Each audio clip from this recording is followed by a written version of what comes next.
श्री विष्णु पुराण प्रथम अंश 12वां अध्याय। ध्रुव की तपस्या से प्रसन्न हुए। भगवान का आविर्भाव और उसे ध्रुवपद दान। श्री पराशरजी बोले, हे मैत्रेय, यह सब सुनकर राजपुत्र ध्रुव उन ऋषियों को प्रणाम कर उस वन से चल दिया और हे द्विज, अपने को कृतकृत्य सा मानकर वह यमुना तटवर्ती अति पवित्र मधु नामक वन में आया। आगे चलकर उस वन में मधु नामक दैत्य रहने लगा था, इसलिए वह इस पृथ्वी तल में मधुवन नाम से विख्यात हुआ। वही मधु के पुत्र लवण नामक महाबली राक्षस को मारकर शत्रुघ्न ने मथुर नामक पुरी बसाई। जिस मधुवन में निरंतर देव श्रीहरि की सन्निधि रहती है, उसी सर्व पापापहारी तीर्थ में ध्रुव ने तपस्या की। मरीचि आदि मुनीश्वरों ने उसे जिस प्रकार उपदेश किया था, उसने उसी प्रकार अपने हृदय में विराजमान निखिल देवेश्वर श्री विष्णु भगवान का ध्यान करना आरंभ किया। इस प्रकार हे विप्र, अनन्यचित्त होकर ध्यान करते रहने से उसके हृदय में सर्वभूतांतर्यामी भगवान हरि सर्वतोभाव से प्रकट हुए। मैं मैत्रेय, योगी ध्रुव के चित्त में भगवान विष्णु के स्थित हो जाने पर सर्वभूतों को धारण करने वाली पृथ्वी उसका भार न संभाल सकी। उसके बाएं चरण पर खड़े होने से पृथ्वी का बायां आधा भाग झुक गया और फिर दाएं चरण पर खड़े होने से दायां भाग झुक गया, और जिस समय वह पैर के अंगूठे से पृथ्वी को बीच से दबाकर खड़ा हुआ तो पर्वतों के सहित समस्त भूमंडल विचलित हो गया। हे महामुनि, उस समय नदी, नद और समुद्र आदि सभी अत्यंत क्षुब्ध हो गए और उनके क्षोभ से देवताओं में भी बड़ी हलचल मची। हे मैत्रेय, तब याम नामक देवताओं ने अत्यंत व्याकुल हो इंद्र के साथ परामर्श कर उसके ध्यान को भंग करने का आयोजन किया। हे महामुनि, इंद्र के साथ अति आतुर कुष्मांड नामक उपदेवताओं ने नाना रूप धारण कर उसकी समाधि भंग करने आरंभ किया। उस समय माया ही से रची हुई उसकी माता सुनीति नेत्रों में आंसू भरे उसके सामने प्रकट हुई और हे पुत्र, ऐसा कहकर करुणायुक्त वचन बोलने लगी। बेटा, तू शरीर को घुलाने वाले इस भयंकर तप का आग्रह छोड़ दे। मैंने बड़ी बड़ी कामनाओं द्वारा तुझे प्राप्त किया है। अरे, मुझ अकेली अनाथा दुखिया को सौत के कटु वाक्यों से छोड़ देना मुझे उचित नहीं है। बेटा, मुझ आश्रहीना का तो एकमात्र तू ही सहारा है।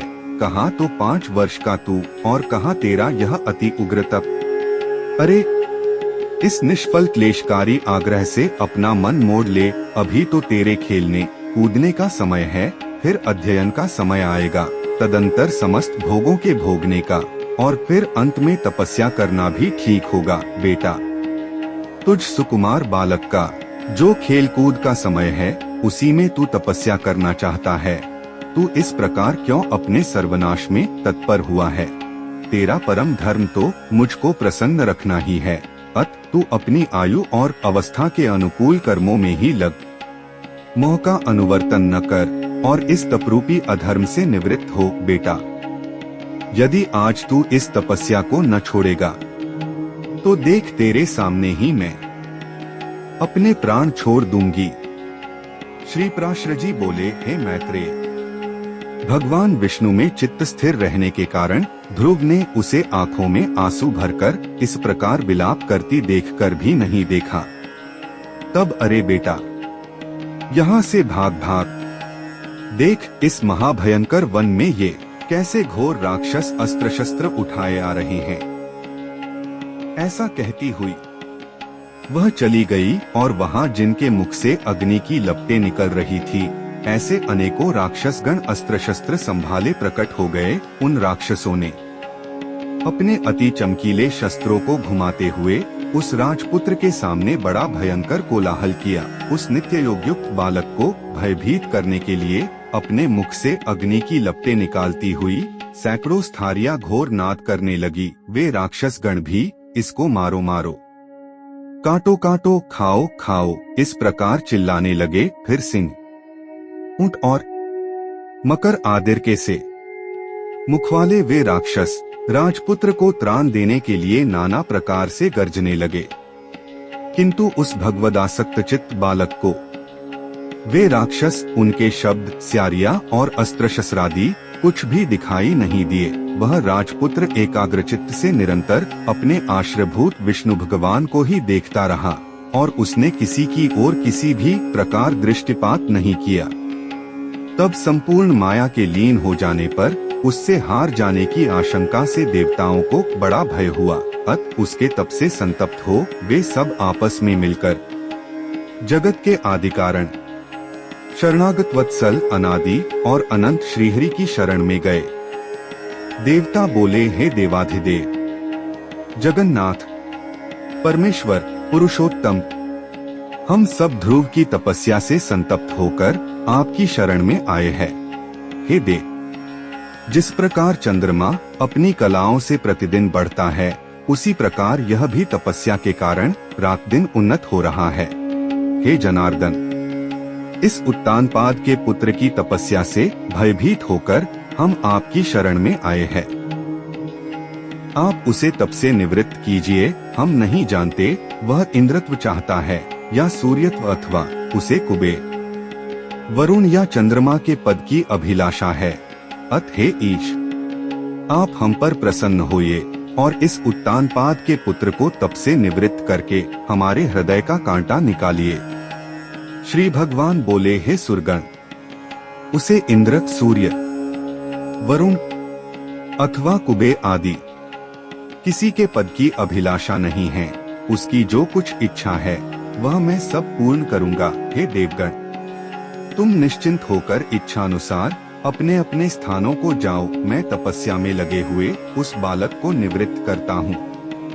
श्री पराशर जी बोले, देवाधिदेव भगवान के ऐसा कहने पर इंद्र आदि समस्त देवगण उन्हें प्रणाम कर अपने अपने स्थानों को गए। सर्वात्मा भगवान हरि ने भी ध्रुव की तन्मयता से प्रसन्न हो उसके निकट चतुर्भुज रूप से इस प्रकार कहा। श्री भगवान बोले, हे उत्तानपाद के पुत्र ध्रुव, तेरा कल्याण हो। मैं तेरी तपस्या से प्रसन्न होकर तुझे वर देने के लिए प्रकट हुआ हूँ। हे सुव्रत, तू वर मांग। तूने संपूर्ण बाह्य विषयों से उपरत होकर अपने चित्त को मुझ में ही लगा दिया। अत मैं तुझसे अति संतुष्ट हूँ। अब तू अपनी इच्छानुसार श्रेष्ठ वर मांग। श्री पराशर जी बोले, देवाधिदेव भगवान के ऐसे वचन सुनकर बालक ध्रुव ने आंखें खोली और अपनी ध्यानावस्था में देखे हुए भगवान हरि को साक्षात अपने सम्मुख खड़े देखा। श्री अच्युत को किरीट तथा शंख, चक्र, गदा, शांगधनुष और खड्ग धारण किए देख उसने पृथ्वी पर सिर रखकर प्रणाम किया और सहसा रोमांचित तथा परम भयभीत होकर उसने देव की स्तुति करने की इच्छा की, किंतु इनकी स्तुति के लिए मैं क्या कहूँ। काया कहने से वह चित्त में व्याकुल हो गया और अंत में उसने उन देव की ही शरण ली। ध्रुव ने कहा, भगवंत, आप यदि मेरी तपस्या से संतुष्ट है तो मैं आपकी स्तुति करना चाहता हूँ। आप मुझे यही वर दीजिए। श्री पराशर जी बोले, हे द्विजवर्य, तब जगतपति श्री गोविंद ने अपने सामने हाथ जोड़े खड़े हुए उस उत्तानपाद के पुत्र को अपने वेदमय शब्द के अंत वेदांतमय भाग से छू दिया। तब तो एक क्षण में ही वह राजकुमार प्रसन्न मुख से अति विनीत हो सर्वभूताधिष्ठान श्री अच्युत की स्तुति करने लगा। ध्रुव बोले, पृथ्वी, जल, अग्नि, वायु, आकाश, मन, बुद्धि, अहंकार और मूल प्रकृति, ये सब जिनके रूप है, उन भगवान को मैं नमस्कार करता हूँ जो अति सूक्ष्म, सर्वव्यापक और प्रधान से भी परे हैं। वह पुरुष जिनका रूप है, उन गुण भोक्ता परम पुरुष को मैं नमस्कार करता हूँ। हे परमेश्वर, पृथ्वी आदि समस्त भूत, गंधादि उनके गुण, बुद्धि आदि, अंतःकरण, चतुष्टय तथा प्रधान और पुरुष जीव से भी परे जो सनातन पुरुष है, उन आप निखिल ब्रह्मांड नायक के ब्रह्मभूत शुद्ध स्वरूप आत्मा की मैं शरण हूँ। हे सर्वात्मन, हे योगियों के चिंतनीय, व्यापक और वर्धनशील, होने के कारण आपका जो ब्रह्मा नामक स्वरूप है, उस विकार रहित रूप को मैं नमस्कार करता हूँ। हे प्रभु, आप हजारों मस्तकों वाले, हजारों नेत्रों वाले और हजारों चरणों वाले परम पुरुष है। आप सर्वत्र व्याप्त है और संपूर्ण ब्रह्मांड को व्याप्त कर 10 गुण महाप्रमाण स्थित है। श्री भगवान बोले, हे ध्रुव, तुमको मेरा साक्षात दर्शन प्राप्त हुआ, इससे अवश्य ही तेरी तपस्या तो सफल हो गई। परंतु हे राजकुमार, मेरा दर्शन भी तो कभी निष्फल नहीं होता, इसलिए तुझको जिस वर की इच्छा हो वह मांग ले। मेरा दर्शन हो जाने पर पुरुष को सभी कुछ प्राप्त हो सकता है। ध्रुव बोले, हे भूत भव्येश्वर भगवन, आप सभी के अंतःकरणों में विराजमान है। हे ब्रह्मन, मेरे मन की जो कुछ अभिलाषा है वह क्या आपसे छिपी हुई है? तो भी हे देवेश्वर, मैं दुर्विनीत जिस अति दुर्लभ वस्तु की हृदय से इच्छा करता हूँ, उसे आपकी आज्ञानुसार आपके प्रति निवेदन करूँगा। हे समस्त संसार को रचने वाले परमेश्वर, आपके प्रसन्न होने पर संसार में क्या दुर्लभ है? इंद्र भी आपके कृपाकटाक्ष के फलरूप से ही त्रिलोकी को भोगता है। प्रभु, मेरी सौतेली माता ने गर्व से अति बढ़-बढ़कर मुझसे यह कहा था कि जो मेरे उदर से उत्पन्न नहीं है, उसके योग्य यह राजासन नहीं है। अतः हे प्रभु, आपके प्रसाद से मैं उस सर्वोत्तम एवं अव्यय स्थान को प्राप्त करना चाहता हूँ जो संपूर्ण विश्व का आधारभूत हो। श्री भगवान बोले, अरे बालक, तूने अपने पूर्व जन्म में भी मुझे संतुष्ट किया था, इसलिए तू जिस स्थान की इच्छा करता है उसे अवश्य प्राप्त करेगा। पूर्व जन्म में तू एक ब्राह्मण था और मुझ में निरंतर एकाग्रचित्त रहने वाला, माता पिता का सेवक तथा स्वधर्म का पालन करने वाला था। कालांतर में एक राजपुत्र तेरा मित्र हो गया। वह अपनी युवावस्था में संपूर्ण भोगों से संपन्न और अति दर्शनीय रूप लावण्य युक्त था। उसके संग से उसके दुर्लभ वैभव को देखकर तेरी ऐसी इच्छा हुई कि मैं भी राजपुत्र हो।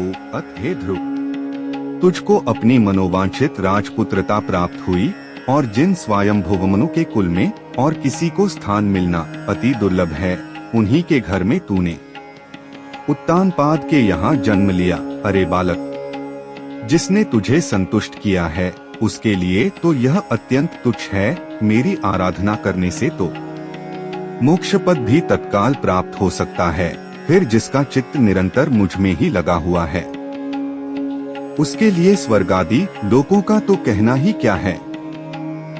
हे ध्रुव, मेरी कृपा से तू निस्संदेह उस स्थान में जो त्रिलोकी में सबसे उत्कृष्ट है, संपूर्ण ग्रह और तारामंडल का आश्रय बनेगा। हे ध्रुव, मैं तुझे वह ध्रुव निश्चल स्थान देता हूँ जो सूर्य, चंद्र, मंगल, बुध, बृहस्पति, शुक्र और शनि आदि ग्रहों, सभी नक्षत्रों, सप्तर्षियों और संपूर्ण विमानचारी देवगणों से ऊपर है। देवताओं में से कोई तो केवल 4 युग तक और कोई 1 मनवंतर तक ही रहते हैं, किंतु तुझे मैं 1 कल्प तक की स्थिति देता हूँ। तेरी माता सुनीति भी अति स्वच्छ तारा रूप से उतने ही समय तक तेरे पास एक विमान पर निवास करेगी, और जो लोग समाहित चित्त से सायंकाल और प्रातः काल के समय तेरा गुण कीर्तन करेंगे, उनको महान पुण्य होगा। श्री पराशर जी बोले, हे महामते, इस प्रकार पूर्व काल में जगतपति देवाधिदेव भगवान जनार्दन से वर पाकर ध्रुव उस अत्युत्तम स्थान में स्थित हुए। हे मुने, अपने माता पिता की धर्म पूर्वक सेवा करने से तथा द्वादशाक्षर मंत्र के महात्म्य और तप के प्रभाव से उनके मान, वैभव एवं प्रभाव की वृद्धि देखकर देव और असुरों के आचार्य शुक्रदेव ने ये श्लोक कहे हैं। अहो, इस ध्रुव के तप का कैसा प्रभाव है! अहो, इसकी तपस्या का कैसा अद्भुत फल है, जो इस ध्रुव को ही आगे रखकर सप्तर्षिगण स्थित हो रहे हैं। इसकी यह सुनीति नाम वाली माता भी अवश्य ही सत्य और हितकर वचन बोलने वाली है। संसार में ऐसा कौन है जो इसकी महिमा का वर्णन कर सके? जिसने अपनी कोख में उस ध्रुव को धारण करके त्रिलोकी का आश्रयभूत अति उत्तम स्थान प्राप्त कर लिया, जो भविष्य में भी स्थिर रहने वाला है। जो व्यक्ति ध्रुव के इस दिव्यलोक प्राप्ति के प्रसंग का कीर्तन करता है, वह सब पापों से मुक्त होकर स्वर्गलोक में पूजित होता है। वह स्वर्ग में रहे अथवा पृथ्वी में कभी अपने स्थान से च्युत नहीं होता तथा समस्त मंगलों से भरपूर रहकर बहुत काल तक जीवित रहता है। आप सुन रहे हैं भारतीय संस्कृति के माध्यम से विष्णु पुराण कथा। इसका अगला भाग हम सुनेंगे अगले वीडियो में। उसके लिए आप हमारे चैनल से जुड़िए। मिलते हैं अगले वीडियो में।